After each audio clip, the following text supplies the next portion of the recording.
Hello again. If you're tuning in for the first time, welcome.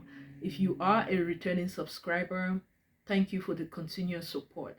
I came across a story by a lady, Bianca Carolina, on Facebook. It really touched me. She shared how she got infected with HIV by her boyfriend, and she only later discovered that he was HIV positive and he knew about his status but deliberately. Now, 6 months after her diagnosis, she met the man who is now her current husband. He's HIV negative but wholeheartedly accepted her. Now, what struck me wasn't her story, was the comment section. Why I didn't report my ex who intentionally infected me with HIV to the CDC when I first got diagnosed, and what actually ended up happening. So I got diagnosed with HIV in July or August of 2019. And at this point, I was already like 3 months into the relationship, and the relationship was very manipulative. He was a narcissist, and I had never really been in a relationship with like a full-blown narcissist like that, like so calculated. I'm not using that as an excuse, I'm just saying what happened. So when I got diagnosed with HIV and they asked me for his information, I was just like, I'm not giving you his information. Number one, we were in a relationship. So in my mind, I'm like, he is not cheating on me. And if he is cheating on me, he's obviously using protection because he loves me. In my mind, I thought that he loved me. Anyway, so they were just like, give us his information. And I'm just like, absolutely not. I'm going to talk to him first and then I'll have him come in. In my mind, I didn't think that it would be an issue. Like, hello, who wants to have HIV, especially like untreated HIV? Let me handle this. And they're like, okay.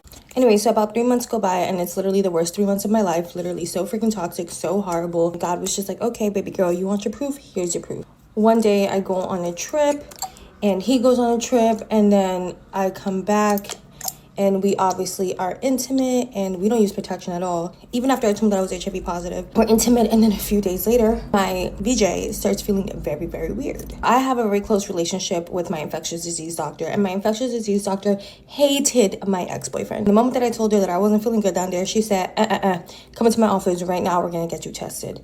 And lo and behold, y'all, the mans gave me chlamydia. Literally at that point, I knew that I could no longer live in denial. This was proof that he was not only cheating on me, but also intentionally infecting women with HIV. Now, I do have to mention that once I was diagnosed with HIV, my mind did not allow me to process that this was done to me intentionally. I never allowed myself to believe or to even play with the thought that he intentionally infected me with HIV, because that would mean that he never loved me, and I needed to believe that he loved me. Otherwise, why the heck would I be putting up with such horrible, horrible behavior from this person? So finding out that he intentionally infected me with chlamydia was literally one of the hardest things that I had to process, because that meant that he never loved me. That meant that I also was one of his victims. Now, at this point, I had the keys to his house. And so I went, picked up my stuff, and then I just left. I didn't destroy his house. I didn't do nothing, but locked him and never looked back. Oh yeah, and we also got into a huge fight right before I found out that he gave me chlamydia, because he was going to Miami Carnival. So this was around October. Telling the story and being pregnant is like really, really hard. About 2 or 3 days later, I called up the CDC and I gave him all the information that I had on him. I don't know what they did with the information. I don't think they did anything at all whatsoever, because, he was still out there doing whatever. A year later, give or take, I find some of his other survivors and victims, and together we decide to try to press charges on him. So we go to the FBI and we go to the special victims unit, and then they turn us away. This girl was very resourceful. I don't know what she did for a living, but she was very intelligent. She hired a PI, a private investigator. This man gave me a fake name.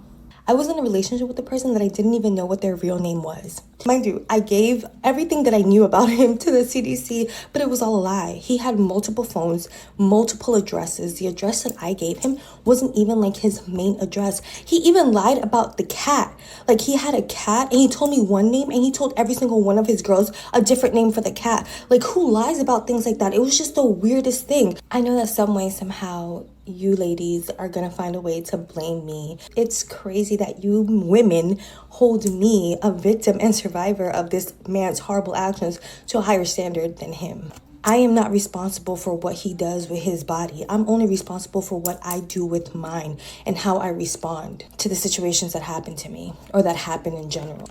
Now y'all gonna say, well, you should have blasted his picture. You should have posted. You guys don't know. All you have to do is Google me and you're gonna see what I did. This is just to show you that you guys are so judgmental about a situation that you have no idea about, and about a situation that if you were in my shoes, you would not even last a day. You would not even be able to walk a mile in my shoes, let alone do half the things that I did for the sake of other women and for the sake of my own conscience. So God bless you.